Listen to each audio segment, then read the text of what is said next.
Vous avez un produit ou une marque à promouvoir, un événement à médiatiser, une annonce importante à faire diffuser pour le public béninois et même à l'international. Le groupe de presse La Guérite, à travers sa web télévision Guérite TV Monde, sa web radio Guérite Radio et son journal La Guérite est votre interlocuteur valable. Pas notre savoir-faire, notre audience grandissante et notre présence constante sur le terrain ainsi que sur des plateformes digitales, donnez de l'écho à vos activités pour l'atteinte de vos objectifs. Reportages, comptes rendus, publi-reportages, spots publicitaires, magazines, interviews, bandes défilantes sont entre autres offres du large éventail que nous vous proposons pour une communication percutante et efficiente. À vous donc de jouer en nous contactant dès maintenant par appel direct et par WhatsApp au plus 229 01 97 26 26 71. Le groupe de presse La Guérite, c'est la garantie d'atteindre vos cibles.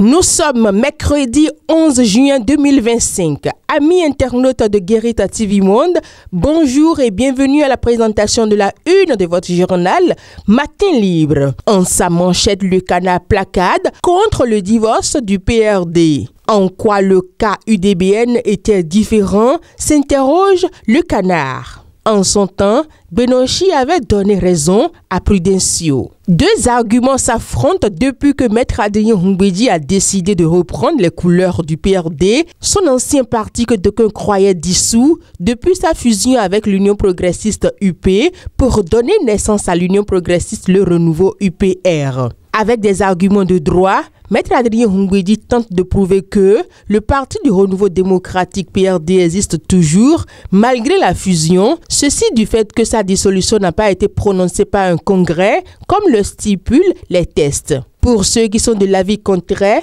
pas besoin de congrès. Toute fusion entraîne dissolution des corps qui sont alliés en fusion. En l'occurrence, le PRD et l'UP soutiennent certains responsables et membres du parti UPR. Parlons éducation dans cette présentation. BEPC 2025 à Parakou. Le pape Mohamed Yari a lancé les épreuves écrites au CEG Guéman. C'est le collège d'enseignement général de Guéman qui a abrité le lancement officiel des épreuves écrites de l'examen du brevet d'études du premier cycle BEPC, session de juin 2025 au niveau de la commune de Parakou. Le premier adjoint au maire de Parakou, PAM, Abdel Mohamed Taya Hari, a procédé au lancement en présence des autorités en charge du secteur de l'enseignement secondaire de la ville de Parakou. Forum de l'investissement au Bénin. Une nouvelle ère pour l'entrepreneuriat durable et l'accès au financement.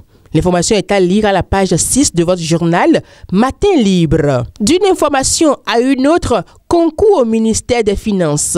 Des candidats plaident pour une prolongation exceptionnelle des dépôts. Un malentendu autour des dates de dépôt des dossiers de candidature pour le concours de recrutement au profit du ministère de l'Économie et des Finances prive de nombreux postulants de la possibilité de concourir. Ces derniers, désorientés par une confusion dans la lecture du communiqué officiel, appellent le ministre du Travail de la fonction publique à leur accorder un délai supplémentaire. Et pour terminer, Forêt sacrée d'Ananvier, GDIZ accueille une opération de reboisement. À l'occasion de la semaine de la biodiversité, l'inspection forestière de la commune de Zé a lancé une série d'activités de reboisement sur plusieurs sites stratégiques de la commune. Parmi ces sites choisis, la forêt sacrée d'Ananvier, située au sein de la zone industrielle de Glodigbe GDIZ, s'est imposée comme un lieu symbolique pour accueillir l'événement. Ainsi prend fin cette présentation. Merci de nous avoir suivis. À demain.